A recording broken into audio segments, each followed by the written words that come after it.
E-A-G-L-E-S, Eagles! We bleed green. We're here to support our team.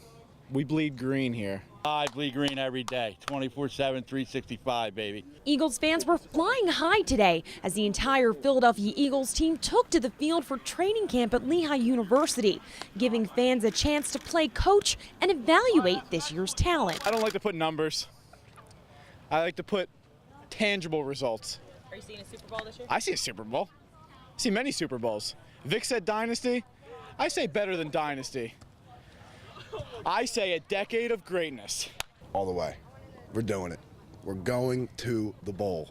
Most of these Eagles fans think a Super Bowl victory is in the works this season, and they're optimistic as the Eagles players themselves. Goals as a team, and we want to meet our goals as a team rather than just, outside stuff. We're trying to keep it tight, keep it inside, and get rid of the outside forces. But the fans are a part of our inside force, so we want to please them, but at the same time we have team goals. Training camp offers the Bird fanatics an up-close and personal view of their favorite players. Some so dedicated they even go as far as making the love for the team permanent. I got over 100 Eagles tattoos.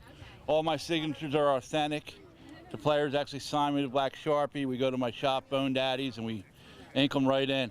It's dedicated fans like Chuck Solomon that keep players motivated each week in hopes of bringing home a Super Bowl championship. That's the fan base of the Eagles. We love them, support them, and the same do it for us. They love and support us thick and thin, and we enjoy it, and we go out here and we play every single Sunday for them. Hundreds of Eagles fans turned out today, filling the stands, showing their dedication for this year's season, but it seemed everyone had the same goal in mind, to make it to the Super Bowl. In Bethlehem, Sharon Gaeta, News 13. With sand between their toes, Nate Samuelson and Lisa DiPiero come to the end of a journey begun more than a year ago in a war zone a world away. Everyone was saying, yeah, right. It's called, what's it called? Desert Love. But we proved them. Yeah, we knew it was right from the beginning. That beginning came under rickety shelter in a break between battles. The airport in Baghdad. At a card table. Playing spades. That's how we met. Handwritten vows, pledges from the heart. I promise to always be faithful and honest, to love and cherish you. They mean something more when you've seen what they have. When you cry, I cry. Up and down. Both of them fighting in the Air Force. I give you this ring. As a symbol.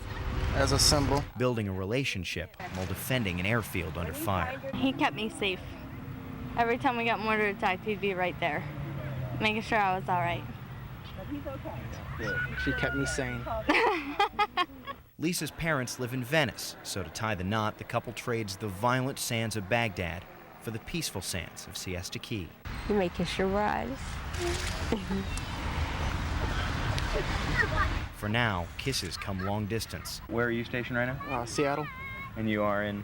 Dover, Delaware. But with wedding bells, Uncle Sam will step in to bring Nate and Lisa Samuelson, defenders of freedom and happy honeymooners, together. I'm gonna dance with my new husband and my daddy.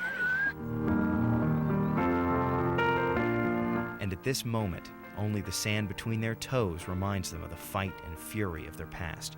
Their future is right here. And I spent about a week drawing up the exact firing sequence of our show. For over 20 years, Carlo Giordano has been blowing stuff up. Well, I've done it so long and I still have all my fingers and toes, but you always have to be careful. Using stuff this powerful, you're only allowed to make a mistake once. Carlo and his crew at Garden State Fireworks have been working for 2 days to light up everyone's 4th. This one, for instance, fires 8 6-inch aerial display shells, one right after the other. From mortars to wiring and tubes packed with black powder, Carlo says his crew's work will independently blow you away. We're going to have about 30 minutes worth of neon thunder and electric lightning. I mean, we are going to paint the sky tonight. It's amazing. Days of work, thousands of mortars, hundreds of pipes to make one of these into one of these. And it's going to be loud. We've got a monstrously huge finale at the end of the show. we'll keep the sky filled with color and noise. It's going to be an impressive show. With every exploding light and thunderous boom, these guys say it's the noise you bring that makes the show. We work awful hard to put up 30 minutes worth of excitement, but when you hear the crowds cheering and you see what you've been able to put together, it's an incredible feeling. The gym was sort of my sanctuary, a place to go where I'm comfortable, and her and I had a lot of memories built up over the years. On January 6, 2008, Jeff Jacksitz experienced every parent's worst nightmare. He learned that his daughter Jennifer had died in a car crash. Less than a week later, Jacksitz was back on the sidelines at his familiar post as Northampton's head varsity girls basketball coach. In a time of mourning, being around the team was Jeff's salvation. Go, 5 seconds! Line of time! Shoot! At the gym and at the games, it sort of reminds me of her. You know, they're all daughters of parents, and for me to have the chance to teach them like I taught my daughter, it's just a privilege to do that. Over 2 years after her death, the Concrete Kids have helped keep the memory of Jen alive by chanting JJ23 before every game that they play. This is the ultimate tribute to the Jacksitz family, and it's helped create an incredible bond within the team. I think it means a lot to him because he knows that, she meant a lot to us and we still want her there with us, and that, she really guides us through the games and everything too. And, we need him there. He's a great coach, and, we just want him to know that we really appreciate all he does, and we help him through that too. He really likes that and everything. He appreciates it a lot. And so do, their family. They're always in the stands, and after the game, they're always like, thank you. And we just feel really good about it. It sort of sends chills through yourself, and you think, and you get a sense of pride, that my daughter had made an impact on that many people, that they would try to keep her in their thoughts and remembering her. Call it, they're gonna crisscross. This year, Jeff Jacksitz may be doing the finest coaching job of his career. Despite not being favored by anyone heading into the season, Northampton has beaten Allentown Central Catholic for the first time since the 1990s, and the Concrete Kids have a good shot at winning gold in both the upcoming LVC and district playoffs.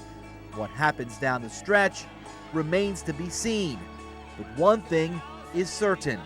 Coach Jacksitz will keep his daughter Jen close to his heart the entire way. I carry Jennifer with me. I actually keep a picture of my father, my mother, and my daughter in my pocket at every game, just to keep her close.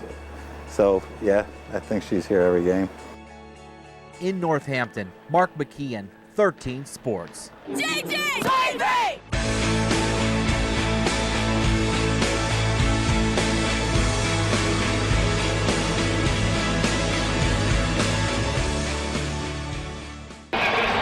Hines Ward is one of the classiest guys in the NFL, and on Sunday night he proved once again why he is the Steelers' franchise player. Ward helped Pittsburgh to 17 first-half points, and in the process surpassed John Stallworth as the Steelers' all-time leader in receptions. The way I wanted to lay out the record-breaking night, this is how I envisioned it.